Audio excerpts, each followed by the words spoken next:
Lisset, cuando uno habla de corrupción piensa en maletines, piensa en obras que no se concluyen, en esa carretera que no se hizo, pero tu investigación es un tema muy social, en realidad. Es ver que la corrupción también golpea directamente la salud y la vida de la gente.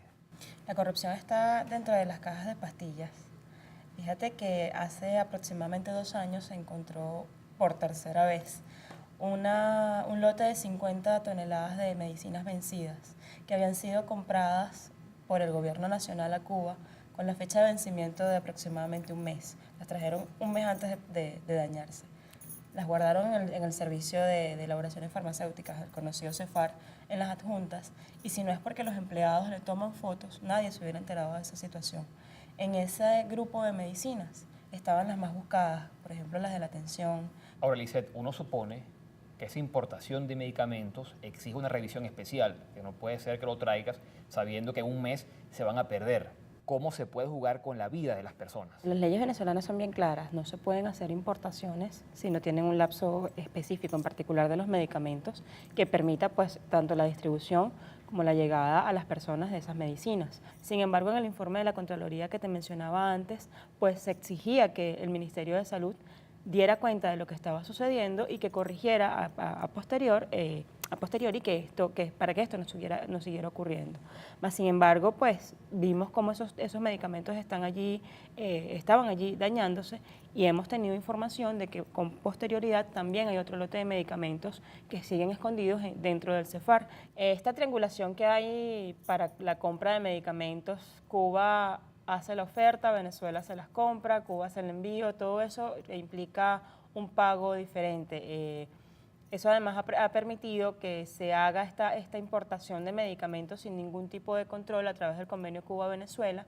Ahora, Lisset, tú vas al terreno, vas a los hospitales, ¿qué se ve allí?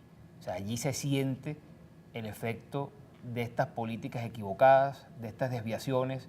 El paciente, el venezolano que va al hospital, lo sufre directamente.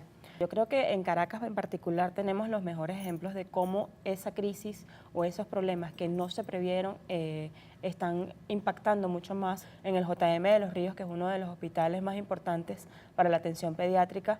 Vemos madres que todos los días reclaman porque no hay ningún tipo de insumos para poder atender a los niños, que son quizás la parte de la población más vulnerable. Tampoco se encuentran, por ejemplo, anestésicos. Hay una denuncia también de varios diputados diciendo que se estaba aplicando ciertas terapias de quimioterapia sin colocarle la anestesia requerida a estos bebés. La crisis de salud ha hecho que en el hospital universitario no se atienda ningún tipo de emergencia ni caso médico si el propio paciente no compra los medicamentos que necesita o los insumos que necesita. Bueno, Lisset, por lo que me cuentas, en realidad lo que pasa es que la salud pública ha sido o está siendo privatizada. En el hospital prácticamente no hay nada, es una privatización de la salud.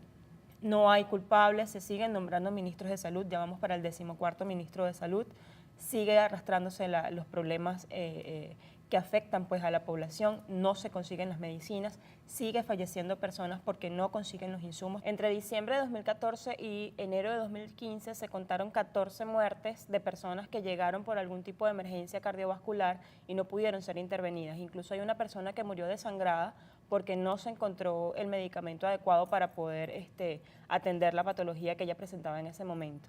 Lisset, en el fondo, lo que parece es que la corrupción en Venezuela no tiene remedio. La salud está en terapia intensiva y esto porque no hay medicamentos con que tratarla. No hay correctivos, no se percibe que haya una intención siquiera de investigar estas denuncias. La Federación Farmacéutica indica que ya llegamos al 70% de desabastecimiento de medicamentos. Las clínicas dijeron que tienen el 80% de desabastecimiento de insumos, pues la crisis se va agravando. Yo creo que en algún momento vamos a llegar al tope de la crisis y pues en algún momento alguien tendrá que declarar que en efecto aquí hay una crisis humanitaria de salud.